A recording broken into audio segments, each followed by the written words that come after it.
So Paul, 2-2 draw at Farnborough. I'm sure at the start of the day you probably would have taken a point against the league leaders, but does it feel like 2 points dropped in the end? Well, it is 2 points dropped. It's a tough one to take because the boys were magnificent. We had a game plan which worked perfectly. But we've conceded another penalty, just 3 penalties in 2 games. And at the end there, a free header in the 6-yard box from a corner, which is unacceptable. Other than that, we've been magnificent. To a man, absolutely magnificent. I thought, listen, Farnborough, they had more possession, but we had the better chances. Hammy hasn't had a save to make.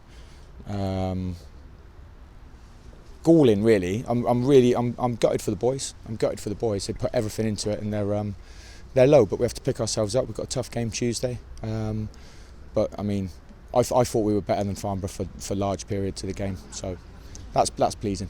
And when we played them earlier in the season, you said at the time you felt that we were actually better than Farnborough. They didn't get the result, but today when the pictures cut up really badly, and you were 2-0 up at half time, how were you feeling going in at half time saying to the players? Just the same again. Just go and do the same again. We conceded a penalty which is poor from us, but they never really got their tails up. I mean, they got in the ascendancy and they had a few waves of attack, but we defended really, really well. I think we had better chances than them on the counter attack, but ultimately, listen, we couldn't hang on today. Maybe that's the difference in us. From a couple of years ago, we would have probably hung on, but today we didn't, so that's disappointing. But overall, Farnborough top of the league. They got some terrific players. I've played with Sam Deering at Oxford, played against Ricky Holmes numerous occasions. They're on a different level. We shouldn't be able to compete with them really, but we did. We were terrific, and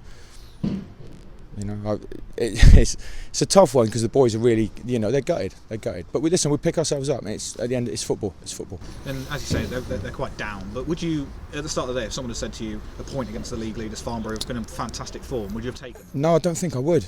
I fancied us all week. I really did fancy us. I had a game plan to play against them, which for 95.5 minutes worked. But no, I listen, at home. Or any game, I fancy us to beat anyone on our day if we do the right things. But today we just come up short in the last seconds of the game. And you were missing a couple of players, Ryan Brett, Dan Rooney absent, Ryan Dixon's come in, change of formation as well. Was that always in the plan to change formation? It was part of the plan to play against Farnborough in a different way, yeah. Not good news. Ryan Brett will be out for 4 to 6 weeks. Dan Rooney will be 4 weeks. Niall Thompson's not quite fit. He's only 70% fit, so but we've brought in Gabby. Zach's come down and helped us out. We brought in Gabby, which is an exciting signing, so we'll be all right. Listen, injuries are injuries, part of football.